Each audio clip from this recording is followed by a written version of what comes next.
Mic. Camera. Action. His name was Takumi Nakamura. There are thousands with the name. He had a family and a wife named Kiro and a child named Fuyu. Mr. Brennan, they are not. I'm telling you, right? He's in there somewhere. I don't doubt that. You say the Rangers scoured the forest. Did they find a tent? I left him by a tent. It's been 2 weeks. It's been 12 days. Still. Answer my question. Did they find a tent? There was no sign of the person you described.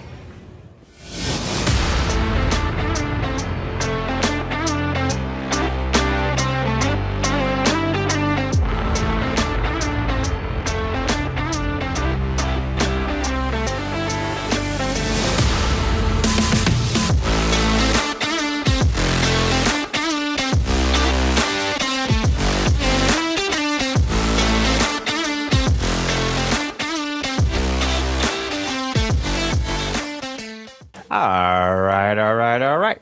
Welcome back to the Filmography, the show dedicated to watching every credited film from an actor's complete back catalogue, from past debut through to present day in chronological order. Each episode, I'm joined by an esteemed guest to watch and discuss the next entry from the faker's filmography and consider how it ranks amidst their career and whether we can trace any typecasting trends or topic traits or theatrical tics. Today, I'm joined by the Tree-mendous Maff to discuss McConaughey's performance in Gus Van Sant's The Sea of Trees from 2015. We watch, you listen, and hopefully watch along too. Good evening, mate. Just as we get into the start of this, I know there's a couple of things we want to touch upon.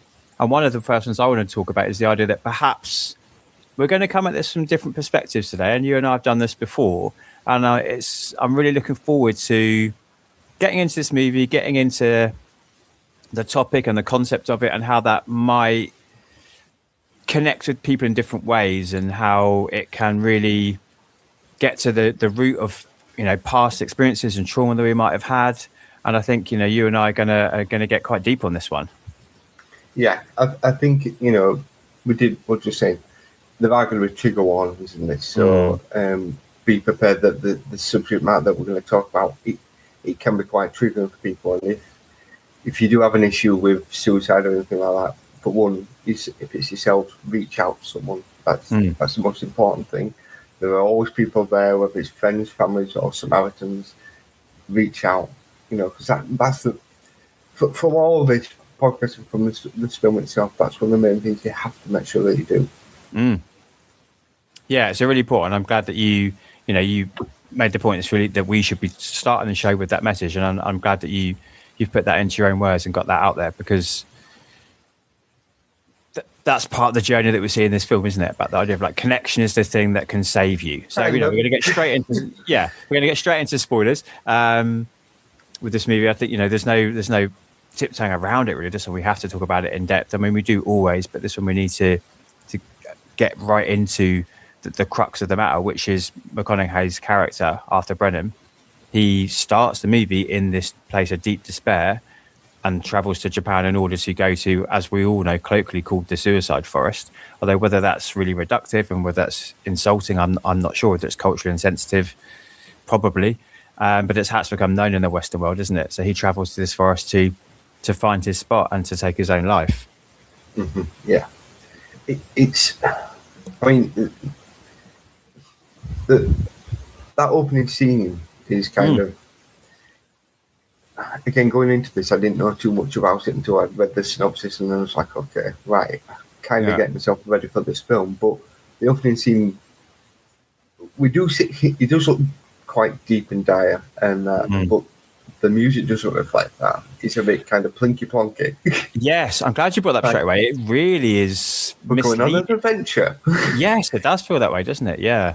And it's like, no, okay, well, maybe what I've read isn't quite what.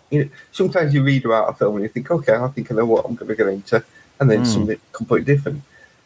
But this, I did like the film, but it has a lot of flaws, and I think the music itself is one of the big flaws, because you never know what mood you should really be in when you're in. You know, it feels like they've had a soundtrack and they've just thrown darts at a dartboard and that'll fit there, and it doesn't work, and that hinders the film.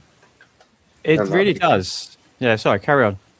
Yeah, that initial bit, if it had just been a bit dire and down and kind of to set the tone of what's about to come.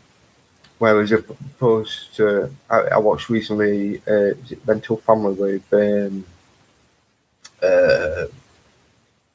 what's he called? Brendan Fraser. Oh, okay, yeah. And he's off he goes to Japan and he goes to kind of pretends to be different spouses, different, you know, husband, son, other things like that.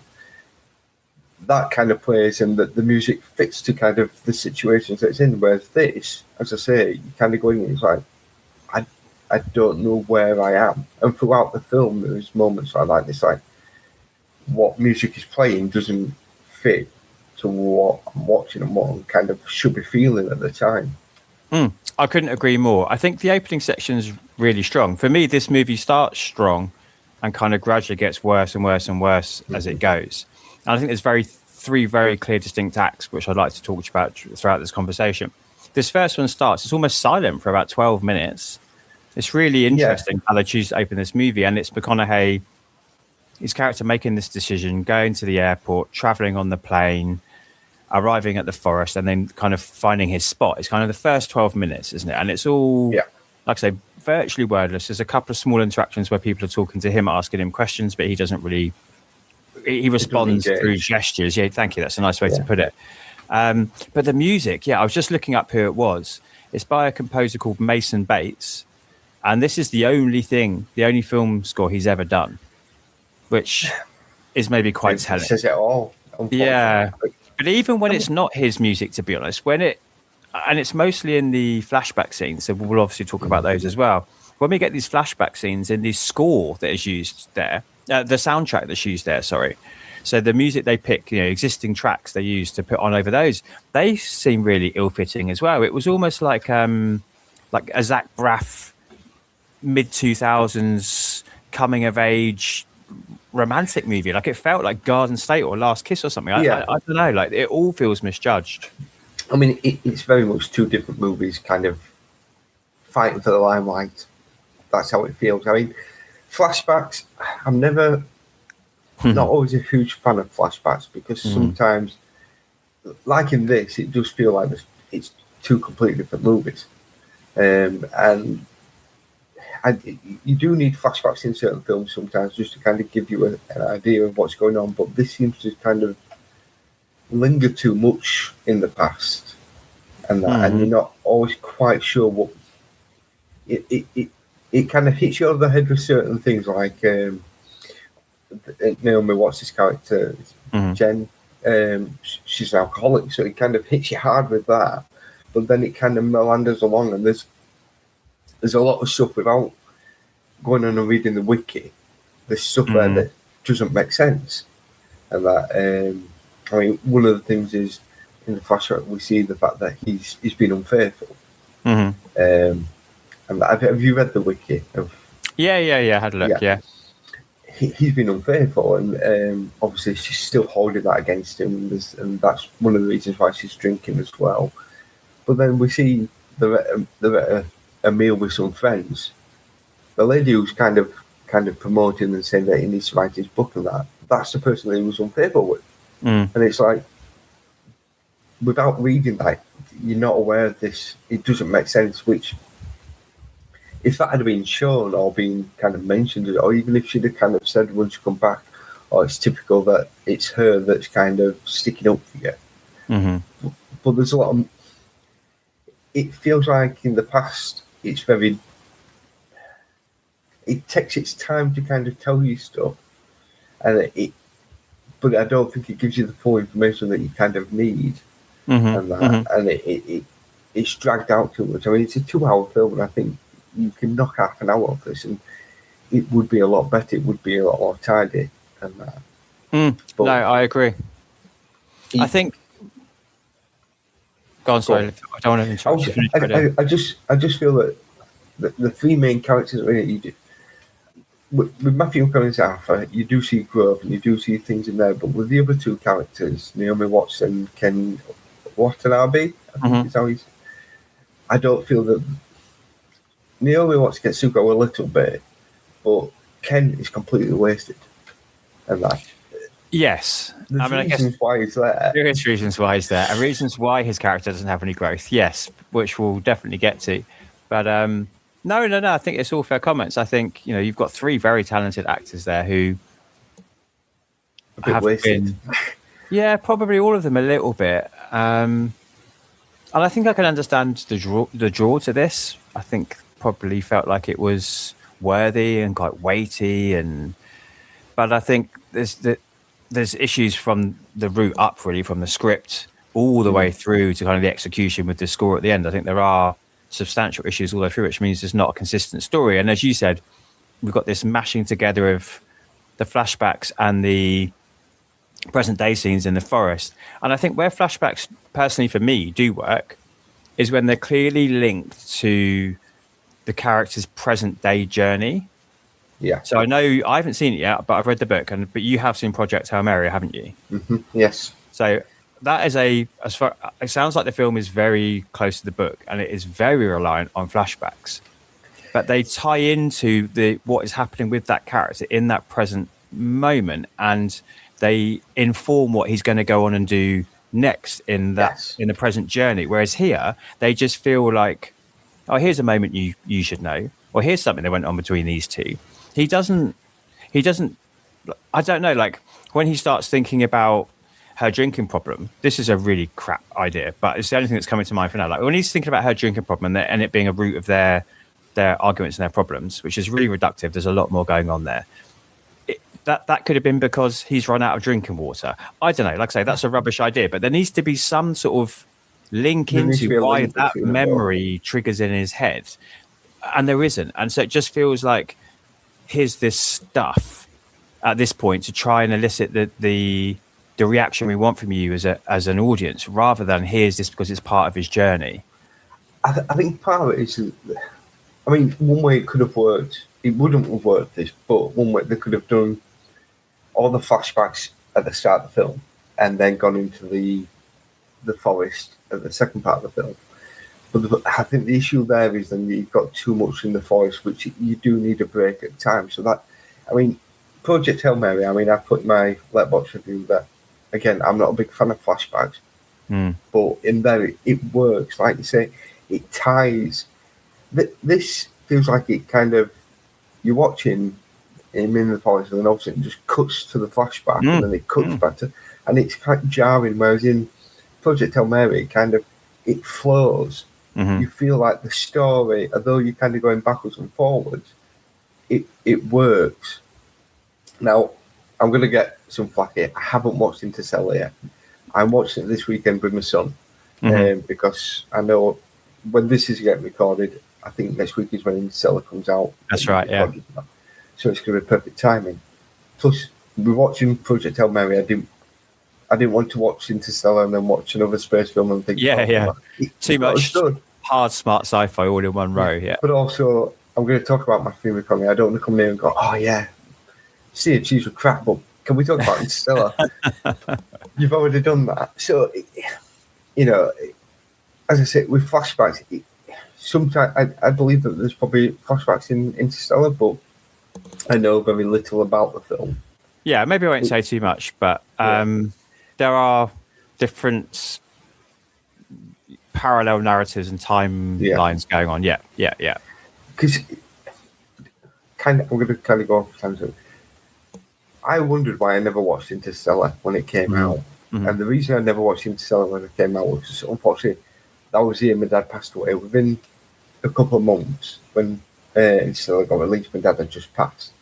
So it was a bad time in my life, which will tie into something as we go on in this conversation. But it's one of those things then when you kind of miss out on watching something and then you just think, everyone kind of tells you how good it is. kind of think, well, do I want to watch it? Because is it going to like live up to what it is, and just never getting around to do it? I mean, I've got the DVD or the Blu-ray and that, you know, it's all ready to go. It's just a case of, you know, sitting down to watch it. But as I say, certain times, you know, when people do it, the flashbacks in the correct way, it works. And that, but in this, it's just so jarring, and it's so kind of, it feels like it's been thrown on the cutting room floor. They pick the pieces up and just kind of, well, that'll fit there and that'll fit there, and unfortunately, that's what kind of hinders the film. Amongst, I mean, there's a few things that hinders the film, but because you don't feel like you're following the story along, and that because it's so jumping from one to another, and there's so much stuff that without going and reading and understanding what it is, it doesn't make sense in the film because they don't explain it to you. You know, and as I say, it's unfortunate because I think if you come into this film understanding loss, you know, majority of people listening have suffered loss at some point, and understanding what they're trying to say with it, this film is very good. Unfortunately, it's a bad case of words here, but it's just not executed very well. And that, which, as I say, I really wanted to enjoy the film for what it is, but there's just certain things that just takes you out, and you just feel like you're forever just kind of getting pulled back. Yeah. I don't know if there are any things that you had touchdowns of as you were watching it. I think it is quite a singular piece. I think I would have quite enjoyed just hanging out in the forest with Matt and Ken, if I'm honest.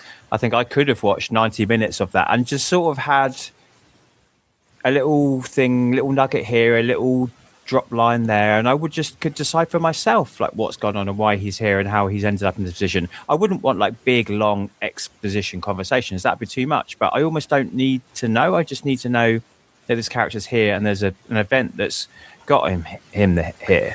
I also thought of The Road a couple of times when I was watching this, which is a very different movie, but it has that kind of journey sense, which this has. But also that does have flashbacks in it. It cuts back just a couple of times to life with Charlize Theron as the wife. But again, that does it in moments where it's really clear that it's informing the man's choices, because they're just called the man and the boy in that, right? Like it's informing his choices about this journey that they're going on, and it's the reason for his determination and drive to succeed and get his son to the coast. And yeah, it just doesn't feel like there's been enough thought to this, which is really interesting considering this is a blacklist script.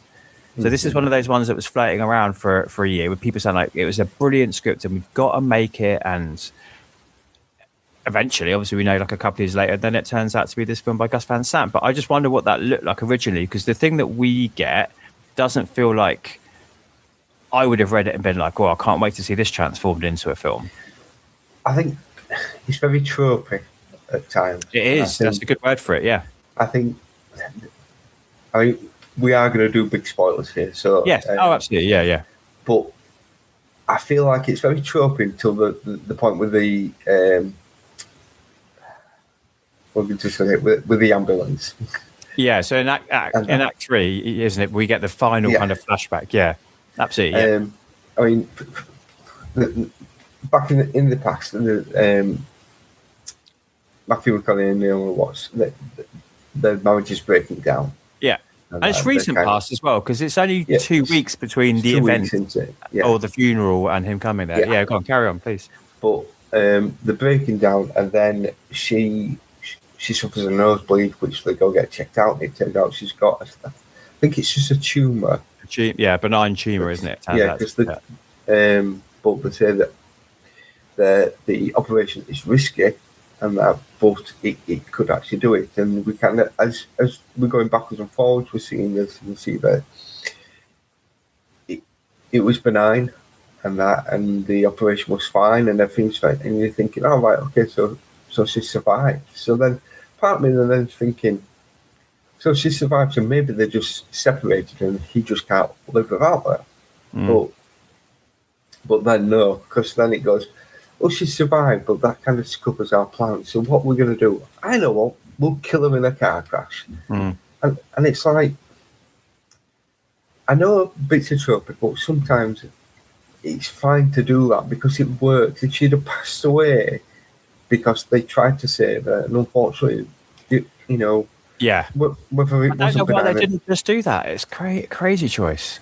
it feels like it's going to, you know what, we need to have a bit of a twist. And Yeah.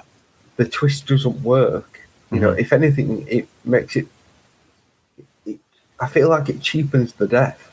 And that, as opposed to, if they'd have fought it and maybe you'd have seen a few years of them fighting it, and, you know, it's a hard thing to see someone go through. You know, we've got cancer, you know, unfortunately, we've had to deal with it twice with both mine and my mother's dad.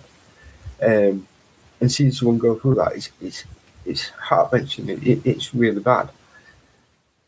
But that could have really built on the story and could have kind of shown them that, you know, everything that he's put aside, you know, forget all the, you know, the affair and the drinking and all the rest of it, and the book and all this, that and other, and kind of shown that love. Because where Arthur really shines is when he's looking after someone. And if they showed that, then you can kind of go, okay, I can go on this journey with you then. But it just feels like we're going to give you kind of a happy ending. But the thing is, with the film that we're watching, we know there isn't a happy ending to that. And then they just kind of think, right, well, we'll just kill her off then. And it feels like she's, you know, they say frigid, you know, the fridge there. I felt robbed in that. You could kind of see it coming a mile off. And that, you know, once they kind of, you know, decide to transport him, it's like, okay, right.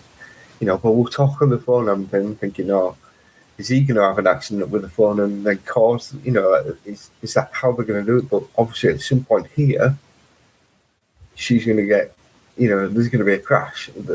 That's how it has to be. You know, it's kind of, you know, it's flashing all the lights and showing you exactly what's going to happen before it happens. And you then come a bit uninvested in it. And as I said, that does happen, then we get the funeral. But at that point, I felt a bit tapped out. It's like, I did just leave us in the forest now, which I think they kind of do after that. But yeah, it's just, again, I feel that, again, you know, we watch his character's a bit wasted. She doesn't really get to do an awful lot. And like, other than sit in a hospital bed or, you know, act a bit drunk. So this is a problem sometimes when we talk about these films. The more that you talk about, the more you kind of start thinking, "Oh God, actually, do I like this film?" There are things about the film that I really do like. I do like the fact that they've had a go to try to talk about suicide because that's the core part of the film. But to be fair, it kind of feels like it's shadowed by everything else, and it becomes, you know, like that adventure thing. You know, you go from this quite, you know, that first 12 minutes of building up to where he goes into the forest and he starts taking the pills. It's like we're building up to this, but then once he takes the pills and he sees Takunami, I think is the guy. Watanabe's character. Yeah, it's like it then goes to that adventure kind of, you know, come on, we've got to save the day kind of thing. And again, Takumi, he's called, yeah. Yeah, I just, as I say, I feel that it'd be interesting to see what the script actually was originally, because it feels like it's just been rewritten. It's just lost its ways. It's gone. Yeah, it's impossible to discuss anything you're saying. I think it's just manipulative, isn't it? That moment is really manipulative and it's really melodramatic. But that whole kind of lean into the illness is really going that way. I said at the top about, like, it feels like this has a really definitive kind of 3 acts. Like, this first one is a mystery, right? So Act 1, why is McConaughey's Arthur going there? Who is Takumi? What's going on? Like, how have they joined together? That's the strongest section of the movie, I think. And then you're right. Then we start this kind of like journey of adventure, and it almost becomes like an odd couple buddy road movie. Although it's walking in a forest, it has those kind of tropes of like we've got things we've got to overcome, and we're only going to do it together, and let's rely on each other. And there's things that Takumi knows that will help me, but the fact that I'm a white savior will help him. And then it becomes this big melodrama in the third act where it's like, here's a twist. Didn't see that coming, did you? But we all did, as you said. And then, but don't worry, there's another twist coming later. But we saw that one coming too. At that point, look, you said it's lost me. I just not begging for it to end. This isn't an awful movie. This movie is absolutely fine, and this movie is trying. It's just not succeeding on too many levels to be considered a success. Yeah, I mean, it looks great, and from reading, there is a bit where they do actually film at the Mount Fuji. Not for long. They're in there for about a week, but yeah. Yeah, because they was told there was limited to what they could. I mean, they didn't want to do another Logan Paul. Yes, yeah. So it was made infamous by him, wasn't it? Yeah. Yeah, and then I think majority of the film was it was in Purgatory Canyon in Massachusetts. Purgatory Canyon. Which is quite amusing, the fact, because there is that line. It's like, well, this is like purgatory. Which you see the scenes there, the scene around the fire is really good. I really best bit of the film. Yeah, really enjoy that. And you get to see Matthew McConaughey really act. You actually get to see Ken do something, because other than going, I'm cold, shivering, and just kind of wandering about, he doesn't do an awful lot. And people often talk about acting being reacting, don't they? Like the best actors are good at reacting, and he's doing a lot of reacting in that scene to what it's a long monologue by McConaughey in that scene, but he's there in the shot, engaged in what's going on with the monologue and reacting to what he's being told. And which, I mean, the thing is, obviously he's Japanese, so it's there's a language barrier there, but they are managing to communicate with each other and that. But as I say, one thing that I always enjoy is facial expressions. When when someone actually saying anything, you can kind of tell from their face. He does an awful lot of that, and you can kind of see. But it is that thing, it's that thing about, when he mentions about being purgatory, this is kind of where he is then trying to, atone for his sins, and he says he's not here because of grief. Is there because of guilt? No, actually, no, that's wrong. That's what Arthur says, isn't it? Yeah. Takumi's there because he's lost his job, and he's like embarrassed to go home and tell his wife and child that he's jobless. Again, that annoys me because of what Ken's character is. I feel that maybe that conversation shouldn't have happened, and that about his reason for being in the forest. Yeah, I feel then because then you kind of feel like it's taking you up somewhere else, but that's not what he's there to symbolise. He's there, we'll just say he's there to symbolise, John, Naomi Watts' character. That's what he's there for. I mean, throughout when we first kind of meet him, it's interesting because the forest is empty until he starts taking the pills. Yes, and once the pills start going down, that's when he appears. Yeah, and when he kind of appears there, and then there's that kind of, he keeps kind of coming back, doesn't he? And like it sends him off on his way, and he kind of returns back to him, and it's like, and then thinking, well, they've already mentioned about spirits in this forest. Is this a spirit? And then as the film goes on, I then kind of start thinking, he has similarities to Joan. Certain things like when he covers him with a coat and things like that, that kind of mirrors what happened when she was on the couch and he covers her with a coat. Yeah. And which is clever. But again, why are you giving us information which then kind of goes against that? With it's like, I'm here because I lost my job and I got no, he didn't lose. He got a demotion. Well, that's where like the mystery. It's like misdirection, isn't it? It's almost like it's not a whodunit, obviously, but it's that kind of misdirection of a mystery movie. Yeah, I saw quite a few people in their comments of this compare it to like Charlemagne, and I get that because there's this sense of like a supernatural twist at the end that has been hinted at throughout. It does feel like they're kind of going for that, doesn't it? But it feels like the second of two twists in the space of 10 minutes, and they both fall pretty flat, unfortunately. Yeah, it swung and it missed big time.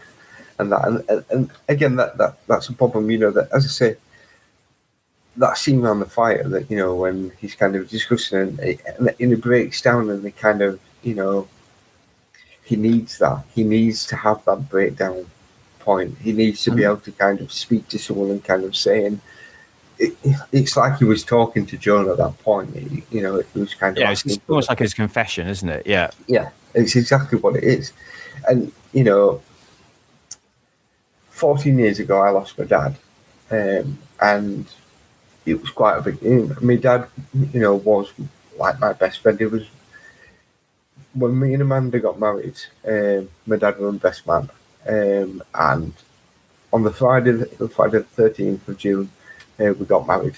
The day afterwards, my dad told me that he had cancer, which you go from the best day of your life to the worst day of your life, to then September he passed away. So it was quite a short time. And when he passed away, there was an awful lot I had to do. I had to I was running the business, I had my mum to look after and everything else, and I just kind of threw myself into work. And it was 2 years before I actually dealt with my dad's passing. And unfortunately, that stage was, I was depressed, I was down, I was just kind of going through the motions. And it wasn't until, I contemplated committing suicide several times. You know, I was self-harming myself, you know, just to kind of, it's weird because you go through life and you kind of, everything's just kind of running on autopilot. You're saying the correct things to people so no one notices, but you don't feel anything. And, you know, there's a point where, you know, as I say, I self-harmed just to kind of feel something at times, to the point when it would get to the point where I was thinking, right, I don't want to be here anymore. And you know, suicide is a very selfish thing because it may take me out of it, but then everything that I'm trying to deal with, then someone else has to deal with, plus the fact that I'm not here anymore. And it was, I remember I was building my mum some wardrobes, and we swear on this, don't we? Yeah. Please feel free. The fucking door just would not go on. And that, to the point where I almost destroyed it. And then I was just sat in the middle of the floor just crying. And I was like, it's just a wardrobe, it's just a door. And then I kind of broke out and I said, well, I don't want to be anymore. I just want to die. And it's weird because I'd said that to myself lots and lots of times. But it's not until you actually kind of say it and breaking down with my mum that you kind of get to the point where you're like, okay, that's kind of the first step. So then, obviously, then talking to Amanda and telling her how I felt, and, you know, then you go to the doctor, you get put on some tablets to try help, kind of, what's the word? Regulate, is it the right word? And that, which is fine, but then you kind of, again, you feel like you're just kind of going through the motions, but you just don't feel the same thing. And it's not until you then start to talk and speak to people and understand why you were in that point. Why do you feel like that? Why are you kind of such in a down and depression state? You know, realizing that, you know, I've not dealt with my dad passing, you know, and the fact that I threw myself into work and everybody else and not giving myself time to kind of heal. Which, you know, I mean, as I say, it was 2 years after, so, you know, it's 10 years on from there now. You know, you find a point in your life then, well, I found a point in my life that I could then kind of focus on and move forward with, you know. As I say, I'm here now and I'm, you know, quite happy and in a good place. You know, I have down days sometimes, you know, which I'm sure everyone does. But that's the thing, that bit around the campfire when he was able to kind of break down, I kind of thought, I've been there, I've done that, I kind of seen that, and I really kind of connected with that, and I thought that was a really amazing moment. But then you go back to an adventure kind of thing of, you know, oh, he's going to fall. How many times can he fall down mountains and still survive? You know, so that's the thing, that there's moments in the film that is really good, and I can kind of see where people, you know, having gone through that, will think he does a really good job of it, you know, and him being able to kind of break down, and it's a self-healing for himself, you know. That they do say that it depends obviously what you believe in, if you do believe in God and everything, you know, but when you pass away, when your soul goes on to purgatory, and you stay in purgatory until you know, get forgiveness for your sins. And they say anyone can do that, you know, anyone can go to heaven if you are true, you know. So like Darth Vader, as a, you know, for all the war crimes that he did, he gets to be a Force ghost, doesn't he? Yeah, you know, I mean, he kind of does it at the end of Jedi, doesn't he, where he kind of does the greater thing. Yeah. And that, you know, so that the way they kind of try to tackle purgatory is very good, but there's just not enough with it. You know, there's a good moment there, especially around that campfire, there's a good moment, but then, as I say, it's then splattered with other bits that just kind of take you out, and it takes you away from that feeling of what they really could be focusing on, you know, these emotions and these ties, and, you know, the relationship that kind of builds up with Ken's character, and like, you know, I kind of, near the back end of it, I kind of did believe it a bit more. But again, I think that we're kind of him again. He's a better person when he's looking after someone, and he's got that kind of mission to kind of to be able to, you know, look, I've got to put my things aside to make sure that you're right. We're going to work on this and get you to safety. But again, then it just gets mismatched, and that. I mean, it's amusing the fact that one of the things as well is he says that he doesn't know his wife, and that, and we have that moment. It's a big plot point, yeah.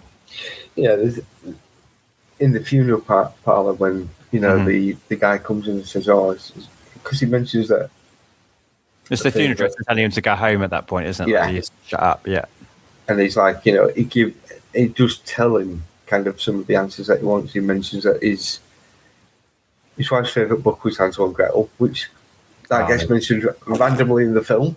I mean, I don't know why your favourite book is Hansel and Gretel, but, you know, fair enough. Very on the nose about a movie about being lost in the woods, though. Exactly, yeah. And then, you know, then we have that big bit at the back where there's a package that is with, and it's got the book of Hansel and Gretel. You know, Ken's character mentions Gretel. These are all the bits where it's just like, oh god, it's just too much. It's too shoehorn it in there. Yeah, absolutely. Yeah.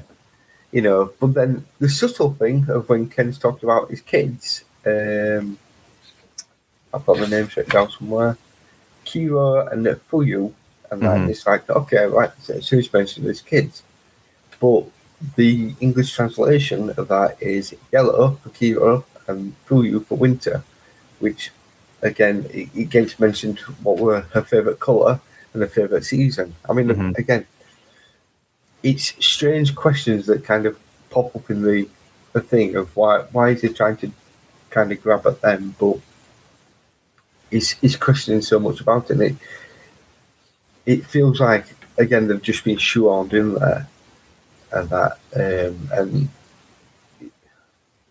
he could have been told what they meant earlier as well when he's speaking to the lady after it being rescued. It felt like she was going to say something, then she doesn't. He sort of interrupts her, doesn't he? Yeah, and then it's like, oh, right, you know, you could have tied that loose end up for him. Yeah, it's where it comes back to, you know, like I say, these references to Charlemagne. You think about how well he pays off that kind of Sixth Sense reveal, and I think they wanted that kind of moment here. But there's not the investment in the characters. There's not the build up. There's not the the control of the story. Like none of that is there. I mean, before we move on, like, thank you for sharing that. I mean, that's a really powerful segment of the podcast, and thank you for being so open and raw and honest there. And I, for one, am very glad that you're here for me to talk to on a regular basis and to have these chats and to delve into Who else these would do 13? Yeah, yeah. And some things you touched on, you're so right. That is definitely the best scene in the movie. I think I really do like the opening segment, but I think once we get that campfire scene and we get proper writing and proper acting and proper direction, because I mean Gus Van Sant is sleepwalking through this as a director as well. It's far and away the best scene in the movie. But you're right, when you then compare that to what is surrounding it, this, and you keep using the word and correctly say this adventureness. I mean, what do they have to overcome? There's so yeah, one's like, so Takumi is dehydrated. like, yeah, so Takumi's struggling because of blood loss, and then like Arthur's taking drugs. So they're both already kind of in a state of kind of they're not properly lucid. Then they're like tired and dehydrated from the walk.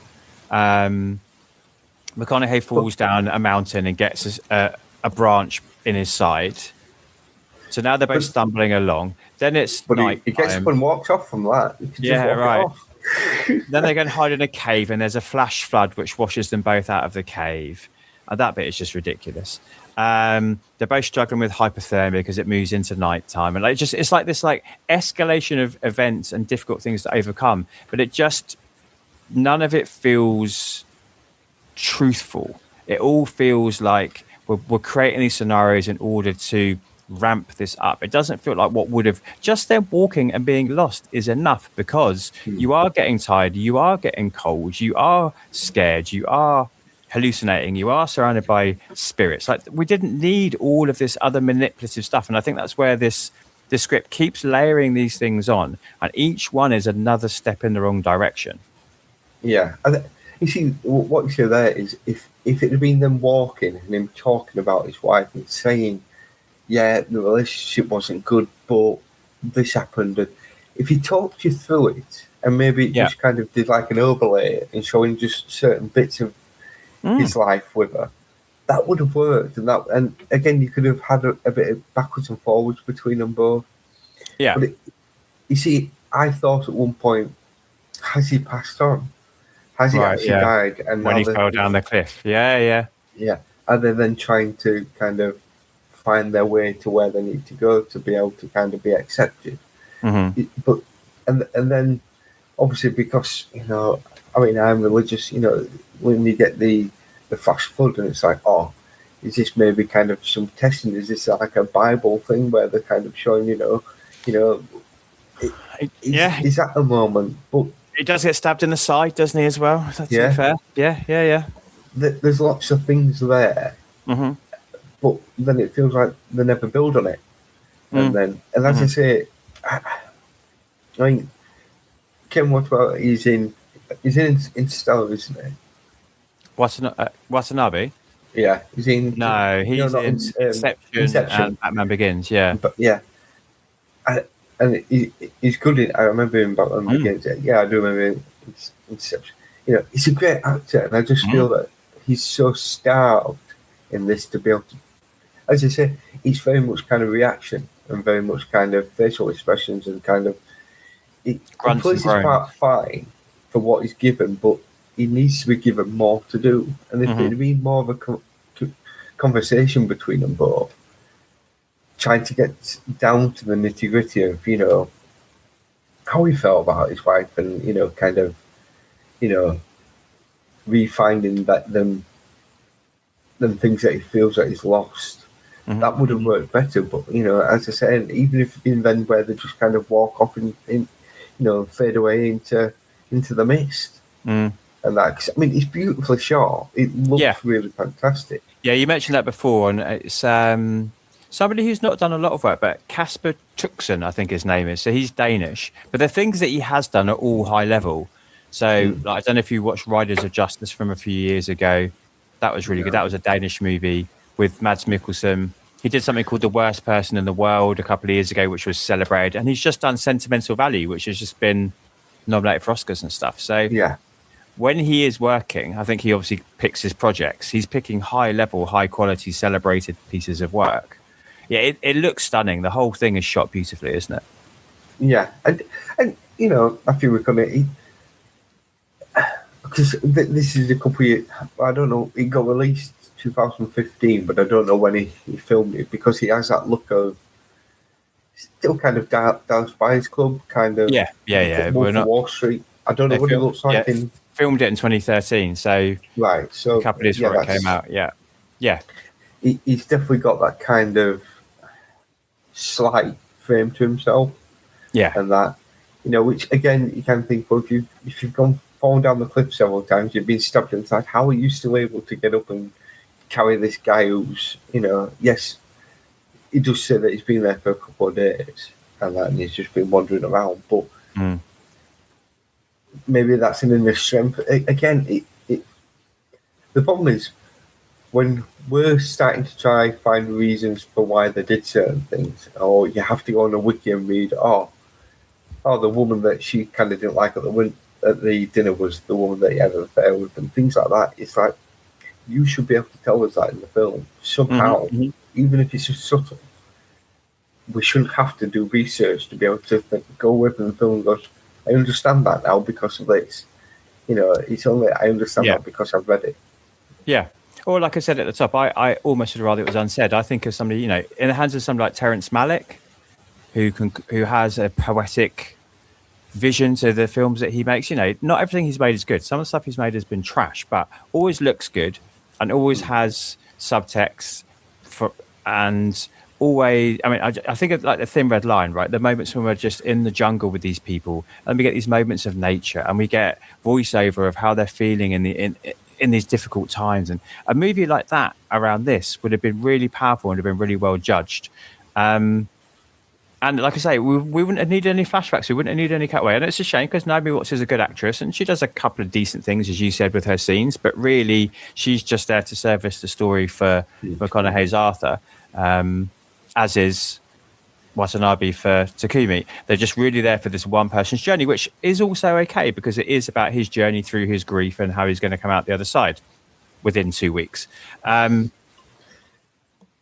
you know, he puts in a decent enough performance. You know, at some point we should probably talk about McConaughey, help me. Like particularly in that scene, he's really good, but he is convincing enough throughout. And I see why he picked this role. It's really in keeping with stuff that's going on around this time. You know, you let me know once you've watched Interstellar. You'll see some kind of common threads, perhaps, and there's definitely threads between this and Interstellar and True Detective, and actually, arguably, even further back from this era. He's really drawn to these kind of what would I call them? Depressed intellectuals, maybe, like people who are going through something, but they're smart, and they're having, and we get to see them struggling and going through the process. Yeah. It's that journey. I think you probably read it and thought, I could get my teeth into this. There'll be really powerful moments, and it's going to tell a story, and it's going to be able to. The thing is, it flopped, and that. Buddha can. Yeah. Did you read the money? Like, it cost 25 million, and it made 906,000. Yeah, 906,000. 900.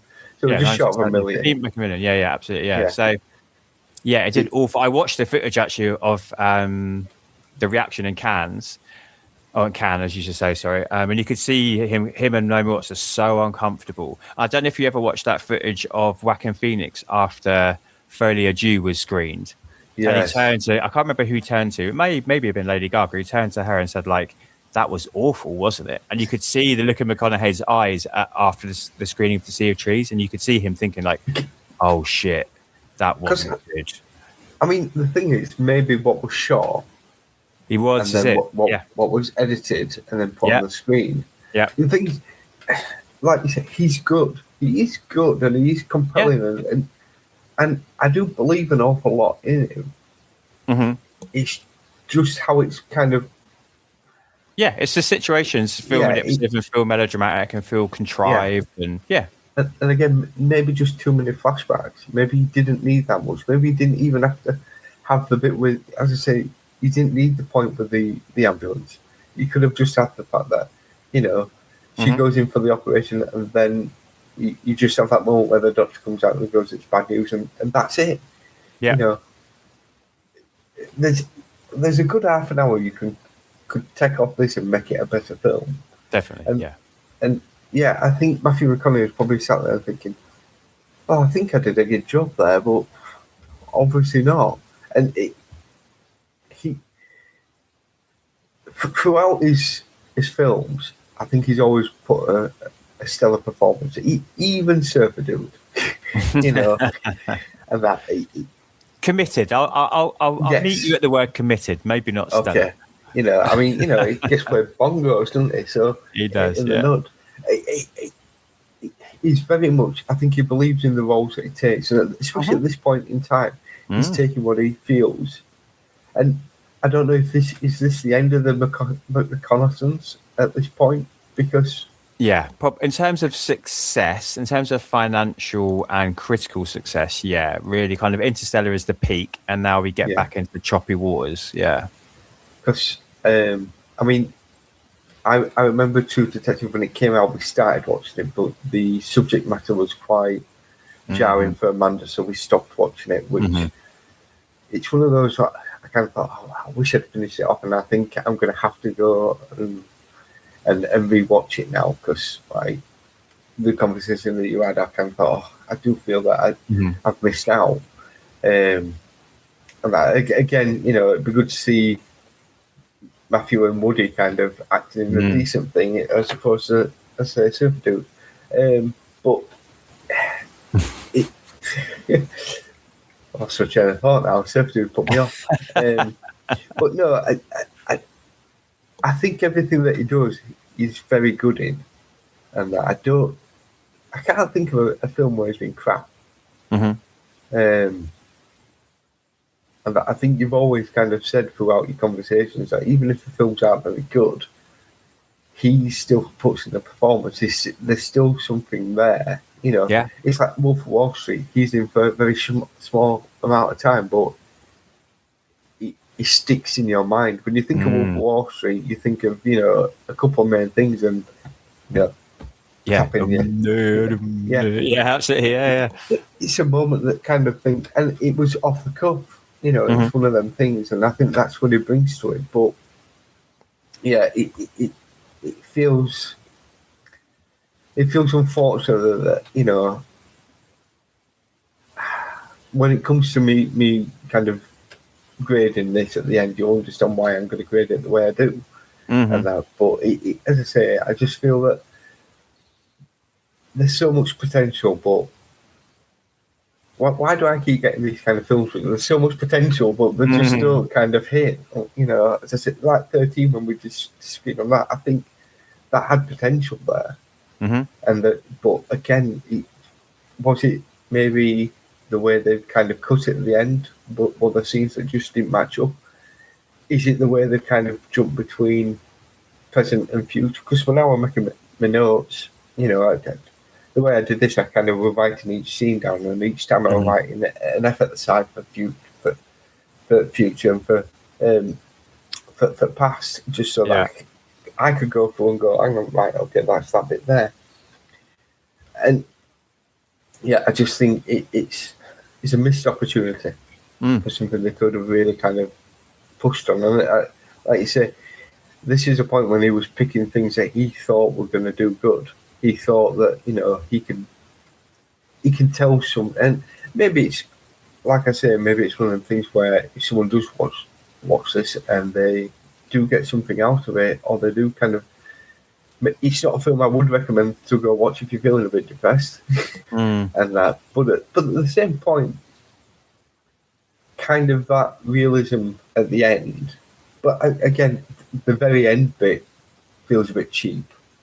It does, With the, you know, he'd left the coat there covering Ken Rottenhammer's character, and then when he finds it back and he peels it back, there's his wife's favourite flower, you know, and then somehow he managed to smuggle that back home.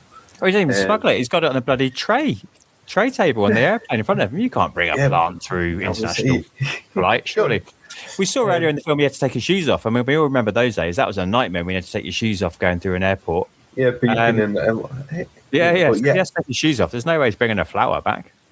Well, at least he carried it there and he didn't put it somewhere else, you know. I mean, but it's just,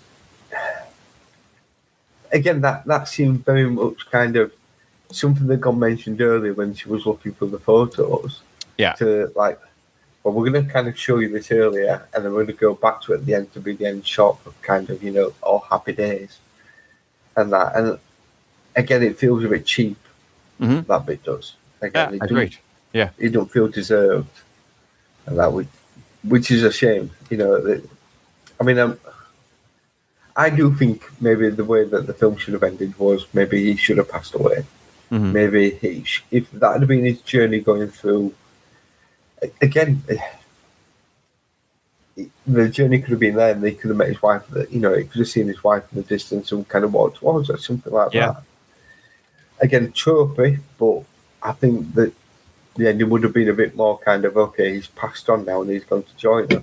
But then you run the risk of, in a way, promoting suicide, maybe. You know, some people might argue that. So, it's a hard subject to talk about. It's a hard subject to do a film about, and that. So, you've got to be brave and you've got to get it spot on. And I just don't think they're really doing this, unfortunately. No, and I think we've both said, and I think we can highlight that again in here. Like, it's admirable what they're trying to do, and they are trying to tell a story, and it has made a connection with yourself and with your own journey. So it does succeed on some levels. It's just the add-ons they've put around that are the problem, isn't it? And the happy ending and the contrivances and the attempts at like plot twists and reveals and all of this stuff just takes away rather than adds, unfortunately. I think a straightforward story of a man dealing with this, for somebody like yourself to connect with and to see yourself in him and his journey, that would have been a much more straightforward, but a much more successful story, I think. I think it had been accepted. Whereas this feels, as I say, it feels tropey. It feels cheapened. It does. I agree. Yeah. You know, if it had been an easy, you know, 85, 90 minutes film of him kind of going through the forest, discovering himself, finding out, kind of, you know, not have all the flashbacks, not have all the flash floods, have a conversation. Yeah. You know, even not have Ken's character as, you know, a representative of Joan, of Naomi Watts' character. Just have them have this conversation that they happen to bump into each other when they're both, you know, and both of them realise, hang on, that there is something more to live with. You know, that would have been so much better. You know, Ken could have gone away and gone back to his family and said, look, this has happened, but, you know, we're going to get through this. We can work together and we're going to get through this. He could go back, you know, with his smuggled flower, and you could have put a more positive spin on it that way, as opposed to what we get. Yeah. It just reaches for sentimentality, doesn't it? It misses the thing. It reminds me of, actually. Now we're talking about it, and we're starting to wrap up. It reminds me of the Steven Spielberg, Tom Hanks movie, The Terminal. Yes, yeah. And that's another film that I don't think is very good and doesn't succeed in what it's trying to say, because it leans into mawkish sentimentality. It leans into those kind of most obvious kind of narrative choices, whereas they think they're being smart and clever. That's the thing. It's all right being smart and clever, but with certain subjects, just be raw. Just people will appreciate it so much more if you go in there with an honest kind of representation of life. You know, like you said with The Terminal, it becomes to the point where it is comedic and it's not realistic. You know, I mean, do you have an issue with Tom Hanks, maybe? Because there's a few films you don't like. No, I actually really like Tom Hanks. It's just, there's one film with Tom Hanks I really Forrest Gump. like. I'm with you on Forrest Gump. But, you know. The Terminal just it's just that sentimentality is fine, but when it becomes mawkish, it's a problem. And I think The Terminal does that, and I think this does that as well. Yeah. Yeah. I mean, let's not get started on Forrest Gump because we'll be going for another hour. No, I've got so much to say on that one day when somebody lets me. That would be one of, when Dan does his Wrong direction. Secret Defenders. Oh, Secret Defenders, Jesus. And that, if you could get someone that me and you could just do a tag team. The only issue is I'd have to rewatch Forrest Gump. Yeah, so, that is a big issue. The thing, I can remember watching it and thinking the best thing of the film was when the credits came up. But the problem is it one of those where you'd go back and watch it now and think, actually, there's a bit more to it and that. So, not for me. I watched it a couple of years ago and it was still crap. Fair enough. It's just it's not one of them films for me, unfortunately. And that you like what you like, and that's fine. But unfortunately, we're not here for Forrest Gump. Which would I rather watch? So I don't know, but because this guy did Good Will Hunting, didn't he? Yeah, he did. Yeah. And that's the thing. I think what you said earlier was he kind of walked through this. He was kind of like, if someone's probably giving him and said, "Can you do this for me?" And he's like, "Oh yeah, sure, I do it." Saturday I can knock it out in no time. Yeah. It feels like it's a good idea, but someone's not spent the time to actually give it its worth, which is unfortunate. And then the problem then is because it did so badly, if anyone else thinks to do something like this, they're going to go, well, that didn't do very good, so do I take the risk or do I do another, a wrecking crew kind of thing, which is brilliant, but it's also really bad. And that it unfortunately, because when these do badly, some people then won't take another chance at being able to tell a good story. Yeah. I mean, much like McConaughey, and I understand his draw towards it. So I get Gus Van Sant's as well because he did, was it called Last Days, the Kurt Cobain, sort of fictionalized Kurt Cobain movie. He did a movie called Jerry, which is not very good with Matt Damon and Casey Affleck. But this feels like a sort of a combination, right, of that kind of that Kurt Cobainish character in the Arthur. But the Jerry was about these two guys walking lost in the desert, and so it feels like I get it. I get why he's drawn to this, and maybe he got bored because it's like I'm kind of telling a combination of two stories I've done before. Yeah, I don't know. Like I don't feel like his heart's in it really. Yeah. I mean, have you seen Milk? I have. Yeah, because he did that as well. Yeah. So when he's on it, he makes exactly. Good Hunting is brilliant. When he makes Milk, great. When he's invested in the story, yeah. You see, that's the thing. I mean, that's quite a touchy subject, Yeah, 100%. And again, this is a touchy subject, but it just feels that, did he get the intern just to kind of, oversee it for him and he just put his name to it? It feels so many missed opportunities with it. And as I say, I wish I were coming into this and saying, this is a great film, everyone needs to go watch it. And there's elements that I think it's worth watching to a certain degree, because if you can, what's the word, connect to the character, then I feel that it can help you, and it can help you kind of see certain things. But at the same point, I wonder if there's a better film out there that kind of deals with this. I'm not sure. I'm sure there is. Yeah. I mean, generally, that there must be this, and let's say this isn't an awful film. It's just a film that misses more than it hits, unfortunately. Yeah, unfortunately, pardon the pun, it can't see the forest for the trees, and that nice. it just doesn't kind of. Sorry, I'm struggling with words now. It doesn't fulfill what it was kind of promising. Yeah, untapped potential. It has promise, but it doesn't quite achieve it. Yeah, I mean, we could. Yeah, I agree completely. Question for you, please.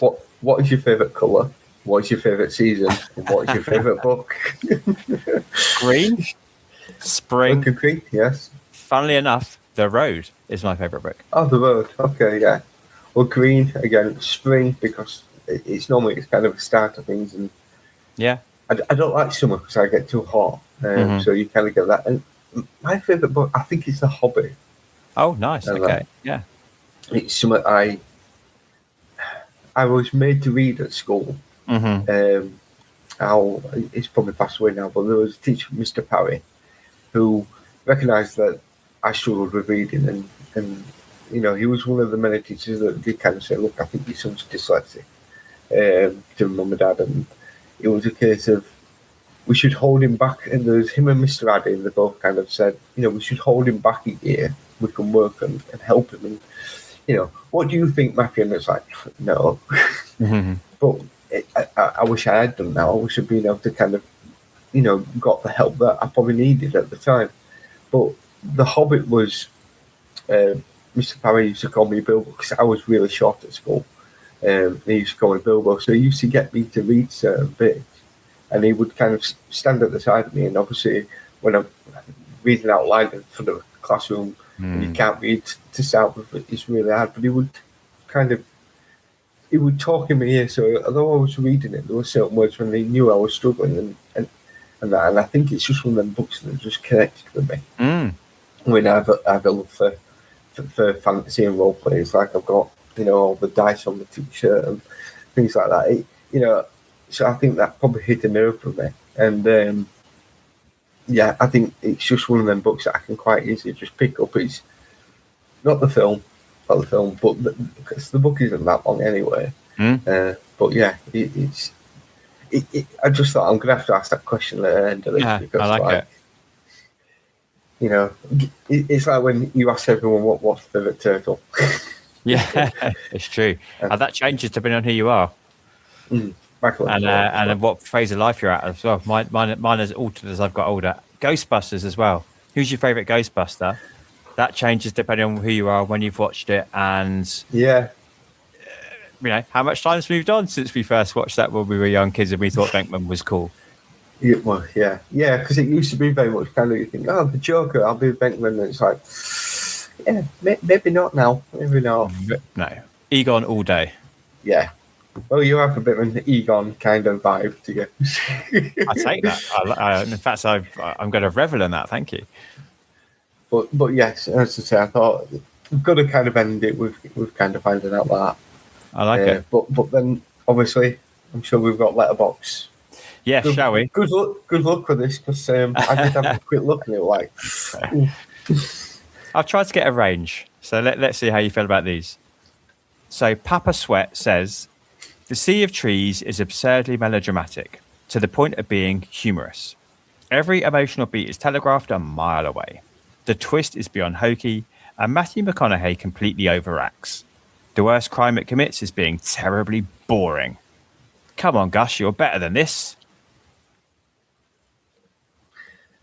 I don't think he so much overacts. No, I don't agree with that part. I think he does. I think he does a good job of what he's given. But yeah, it is a bit pokey kind of. You know, we've kind of already said that. Here we go. An hour of podcasting summed up in a seconds. Yeah. JY, he says, very mixed feelings on this. Make no mistake. The pacing is a little slow, and the runtime is a bit long for the story it's trying to tell. I can see why audiences had frustrations with this film, as it does drag on for quite some time and loses its focus at some points. However, I don't necessarily agree with as much vitriolic criticism this film has received. Aside from the few flaws this film has, the cast is stellar, and the plot concept is very intriguing. It focuses on the themes of desolation, despair, and suicide. McConaughey especially relays so much emotion and depth within his character, and the story and his performance is nothing but impressive. That's very much how I kind of feel about it. Yeah. Interesting. Yeah. Okay. I think. Yeah. His performance is good. I think that he's trying to do something with this, and that he can. But I think it's just. Like I said, I think it's once it's all being filmed, it's the after bit when they're kind of putting it all together. I think that's where it's gone wrong more than anything else. You know, I'm sure there were probably more scenes with Ken Watanabe. I think there was probably more that they could have probably done there. it probably was shot and we just didn't get to see that. But again, it's dragged out too much in certain places where we, you know, more so with it, like I say at the start, it feels like it's two different films competing for the same limelight. Yeah. One more? Yep, go on. Addy McConaughey. Don't let others influence you to not watch this movie. The Sea of Trees is an excellent movie with a very original script. In my opinion, the negative reviews regarding this movie are not representative. I loved this movie and it did not make me feel bored for a single moment. It is a fusion of an adventure, drama, romance, fantasy, all in one perfect package. Matthew McConaughey and Naomi Watts are really convincing and realistic, a perfect match. The director has done quite a job, striking scenery and moving the plot back and forth to keep you in suspense all the time. I would enjoy seeing this film again and would recommend it to viewers with good taste to sit back and enjoy it. After watching this movie, you keep it in your mind and consider the precious value of life.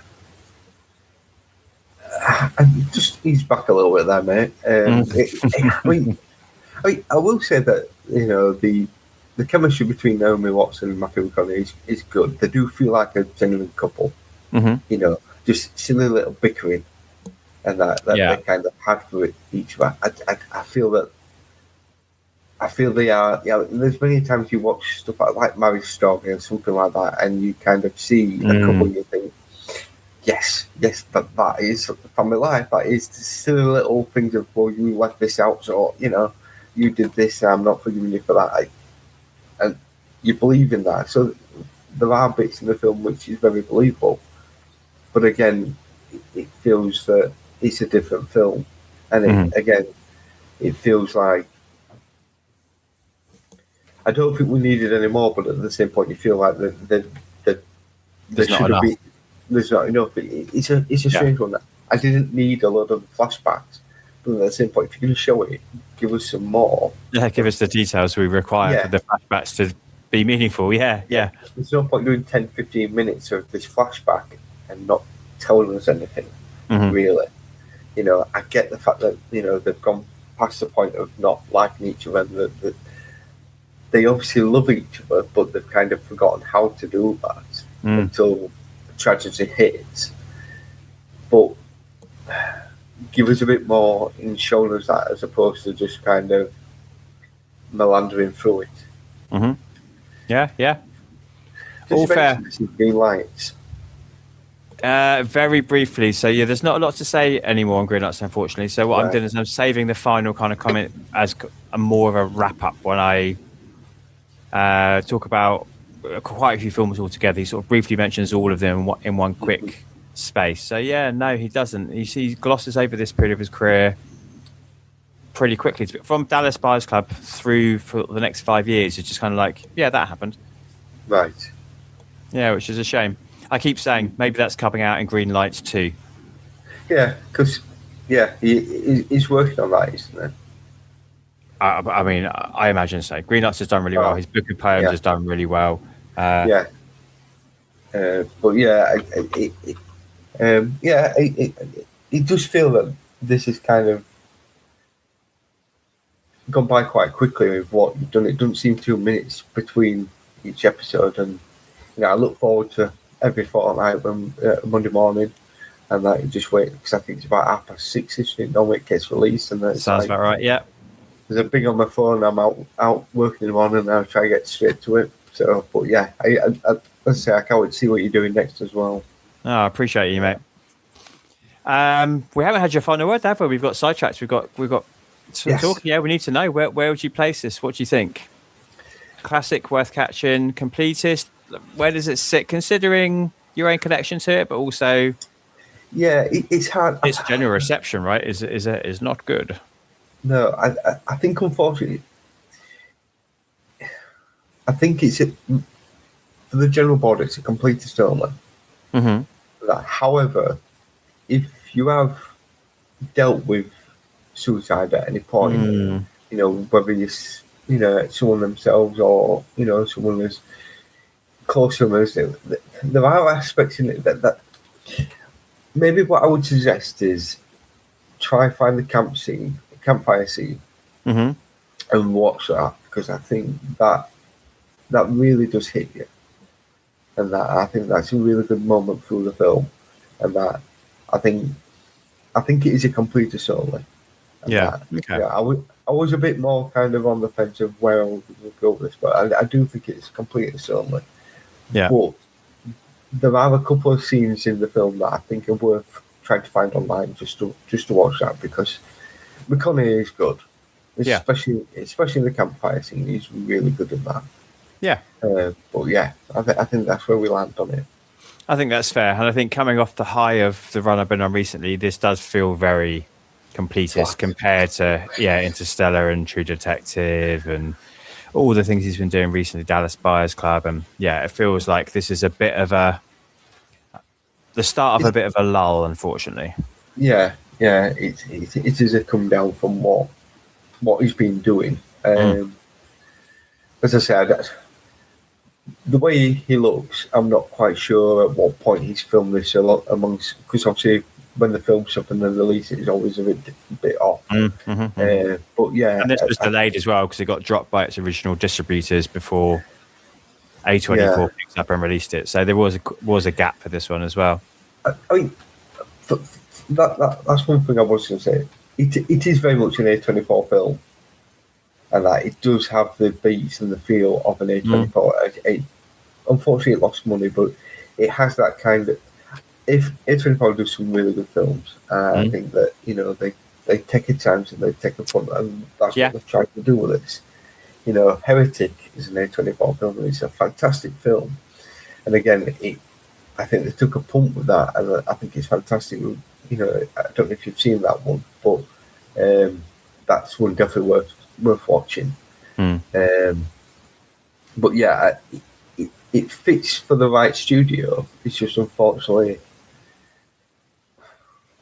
behind the scenes, I just think let it down. Yeah. All right, mate. Thanks so much for this. You're welcome. Anything you want to promote before we say goodbye? Pop Guerrillas, and that I don't think I've actually done anything for a couple of weeks. I've got a few things written down that I was going to do. There's a couple of films I've watched recently. I was going to do Project Hail Mary.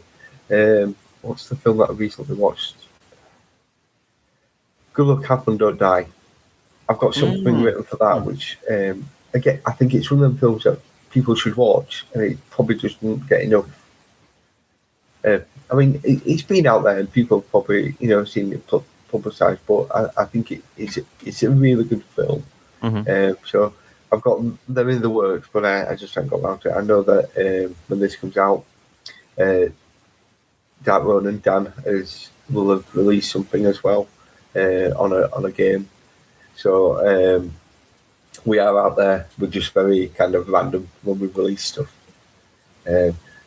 Star Wars Chit-Chat, that is due to be coming back very soon. Just obviously Mike's been rather busy because they had no life form. So he's been quite busy and he's trying to catch up. But I know we're due to be releasing something. But I think he's been releasing stuff already. We're due to be recording something soon. And that, so yeah, just you'll probably put links into the description anyway, and just keep an eye out for us. And Letterboxd, I'm on Letterboxd, Maff 78. Nice. There we go. That's it. Thank A fair and balanced podcast, that one, I think, about a topic that demands perspective. I'm so grateful to Maff that he felt comfortable enough to open up about his own journey and experience, and can only echo his comments from the opening of the podcast. If you're in a place where life is feeling too much, then please reach out, as there is always someone willing to listen. Take, for instance, my fantastic listeners. Thank you for your continued support, engagement, and participation as we journey through the reconnaissance. That was The Sea of Trees. Next up in a fortnight, I'm going to be joined by Tim and Amber to discuss Eminem's performance as Newton Knight in Gary Ross's Free State of Jones for those that are watching along. Until next time, be excellent to each other and make sure you take the time to treat yourself too. I'm Jack signing off. Yippee-ki-yay, movie lovers.